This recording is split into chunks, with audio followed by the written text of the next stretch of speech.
depend on safe drivers to make it home every night. Governor Beshear declared this week Work Zone Safety Week. It's a time to urge drivers to pay extra attention when they see hard hats, cones, and vests. I'm wearing a vest today to demonstrate two things. First, this is not armor. And second, we all have a vested interest in work zone safety.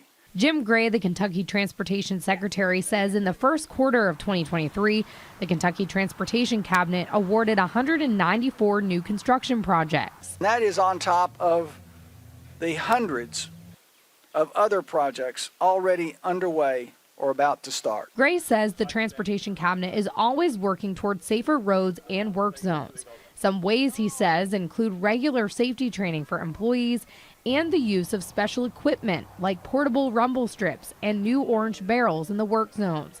But the crews in these zones also rely on you, the driver, to do the right thing. In 2022, there were more than 1,000 car crashes in work zones across the state. 6 of those resulted in fatalities. So what should drivers do? Their main message here today is for them to slow down, be patient, and be alert. Tyler Bullington recounts the moment a driver carelessly drove through his work zone and struck him in the back. Next thing I knew, I heard the vehicle coming from behind me.